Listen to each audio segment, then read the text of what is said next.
This is Pat McDonald, your host for Vote for Vermont, where our tagline is Listening Beyond the Soundbites. I bet you can tell we're not in the studio tonight. We're here at Thunder Road. The show is a little different. We're doing it in two parts. My guest, Jason Lemoy, who is one of the key flaggers, so says Ken Squires. We're going to interview Jason, and then he's going to show us all about flagging. Jason, welcome to the show. Nice to meet you. Thank you. So tell us a little bit about yourself. I heard from a friend who knows your dad that said you wanted to be a flagger from the time you were yay big. Yeah, it's true. I was it's way back to before I can remember. I had a homemade set of flags. I used to be behind Airborne, and at the time, the grandstands went right across the flag stand, or right across the front stretch. Tom owned the track, of course. I used to stand right behind the flagman on the bleachers, had my flag set up, and I'd follow Mikey Wilder on everything he did. Oh, wow. And at 17 years old, Tom saw a picture of me doing it and told Tom Curley. Oh, yep. Right. He came to me, said, I got a birthday present for you. Here's your new uniform. You're going to be up on the flag stand. Oh, I love it. Oh, Yeah, first of all, I love Tom Curley, and it's very sad that he passed away. But what a great mentor to have. Absolutely. He taught me a lot. He was a family friend for years. My dad ran the concession stand for him in Plattsburgh, and great guy. So you really learned OJT. Is there any school for flagging? There really isn't. No, it's all on the job training. Yeah, actually, when you show us the flags later, after a while, you really can figure it out. Even when you're mixing the flags, you can sort of figure out what you're trying to tell the drivers. Absolutely. So, when did you start here at Thunder Road? Last year was my first year at Thunder Road. Before that, I spent a better part of 14 years at Airborne. Oh, okay. So I've been doing it since I was 17. This is my 16th year. Good for you. Now you have a life, you have a family. I do. You have a job. I do. Oh, and I must say, I know how much you love this, because tell people what you do to get here. I travel 2 hours every day. I get done work at around 3:30. I drive here. I don't get home till 1 o'clock. I'm back at work at 7. Whoa. Bless you. What does your family think of all of this? Actually, my wife hates stock car racing. My kids love it. They come to the track. Chris takes good care of my family. We get passes in.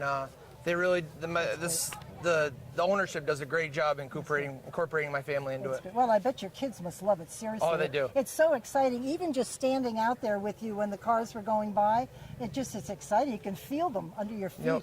It's great. So is there anything memorable over the years when you've been calling a race? I guess that's what you call the race, or you... Yeah, I officiate the race, is what they call. That's a better word. My most memorable race was, it had to have been early 2000s.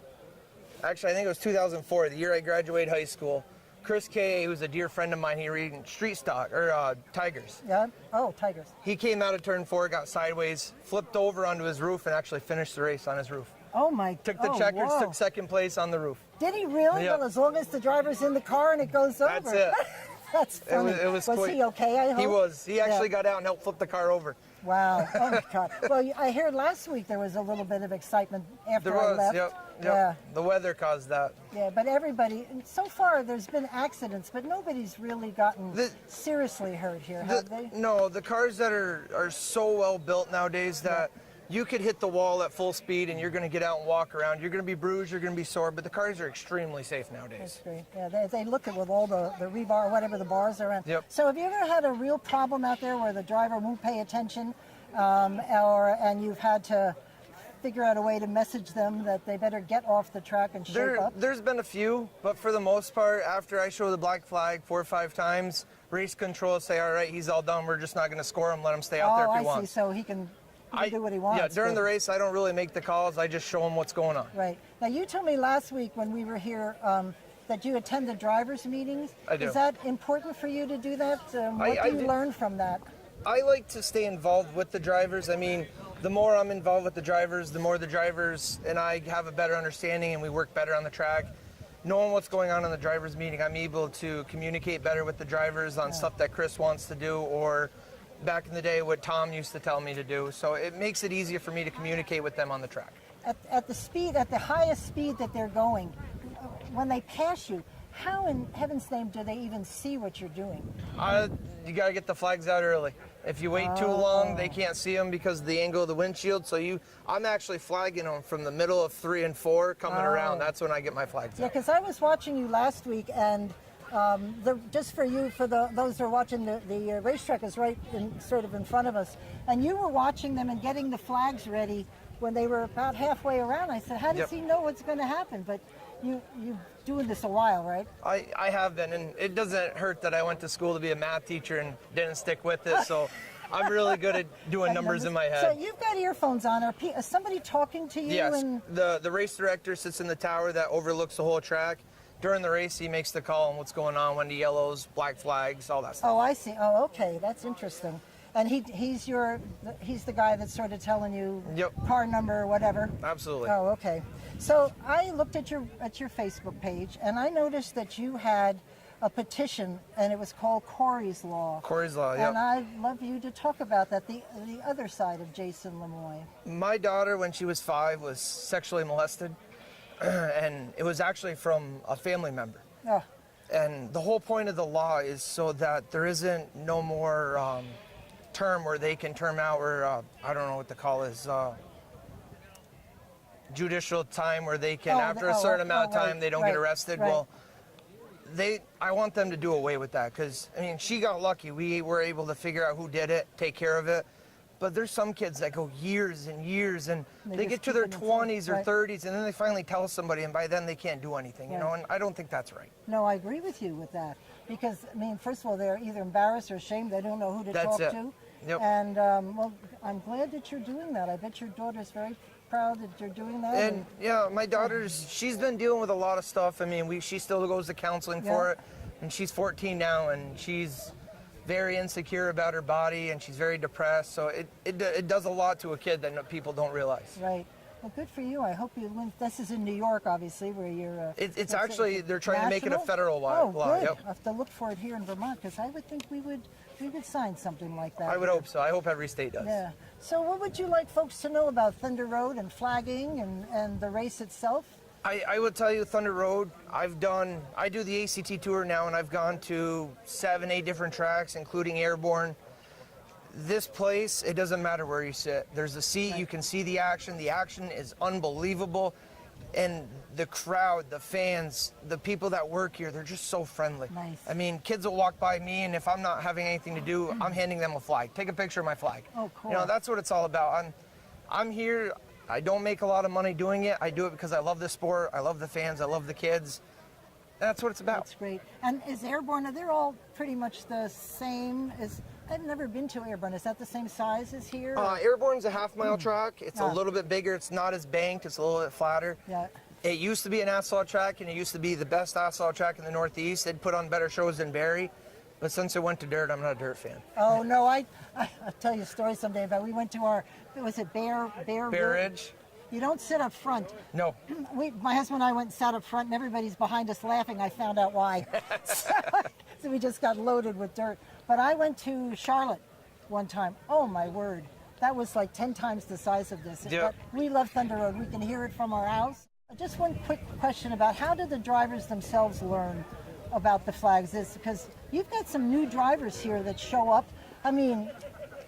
For the most part, if a driver has a question, they're more than welcome to ask.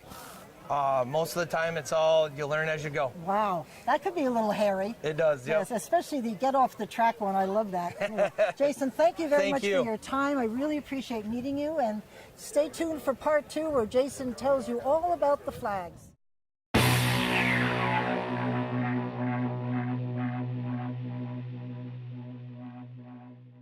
Okay, so let the quiz begin. We are here at Thunder Road with Jason Lemoy, who, according to Ken Squires, is one of the Thunder Road's best flaggers. We're here to play a game with you. First, Jason is going to explain the meaning of each of the colored flags, and then he's going to demonstrate how the flags are used during the race to send messages to the drivers.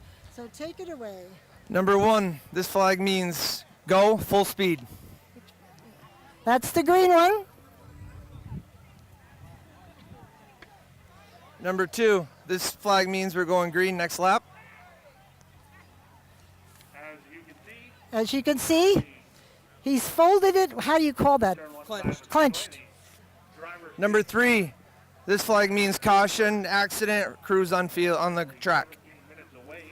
Full flag, yellow. This flag means car must pit, must remove itself from the track. It's the old black flag. Get off the track. This flag means fast car approaching, leaders approaching, pick a lane, stay there. Does that get with the program?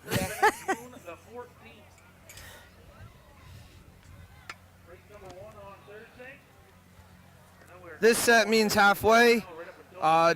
Race is halfway over. This week until August the 23rd, every Thursday night. except Okay, for July crossed yellow and yellow and blue. On July 19th, the VP Racing Fuel Governor's Cup 150. That's going to have a special start time of 6:30. This flag means, combination means the race is over, but there is an issue on the track to slow down, race to the finish line. 3 weeks away is Obashan Hardware Night, All right, the old checkered flag with yellow. Thursday the 5th of July. Don't forget, if you haven't signed up for two free tickets next week's race, This flag means that there's an accident on the track that's very dangerous. Stay where you are. admission each and every week for 2 free tickets. They are the headline. Now, is that when the leader car comes on, the pace car? No, that's the yellow. The yellow comes on with the pace car. The red means the cars have to stop where they are. Nobody can work on them, anything. Okay, cool. Close it out. Some racetracks have trophy girls. We have one of the most beautiful This, trophy girls. this combination is considered the popsicle sticks, means 2 to go. Join the winner of the Milk Bowl in Victory Lane, and the winner will get the luxury of kissing the cat. Okay, there's crossed. Oh, they're not crossed. They're just clenched. Clenched, white and checkered. So now are you going to give us a sample without saying a word? Just give them a test. Oh, I Oh, got, what, I'll two go more? come more. Okay. This flag means last lap, final lap for the leaders.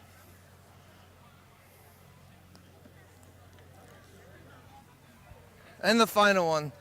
This flag means the race is over. Have fun. Go home. Thank you very much. And now the test begins. Jason's going to give you a couple of examples, and you have to guess what they are.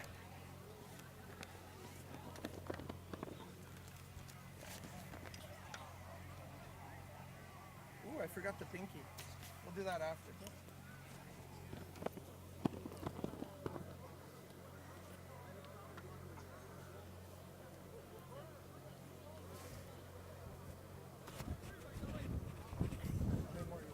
However many you want to do, then we'll get you. Oh, just confuse the hell out of them. Is this on?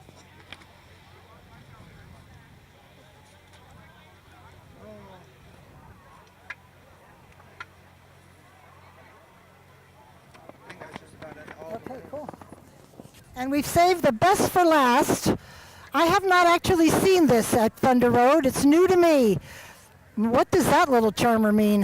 This is a Tom Curley flag. It means And Tom Curley sadly passed away. He was one of the owners of the track, and we loved him dearly. So thank you very much, Thank Jason. you. Thank you. Three.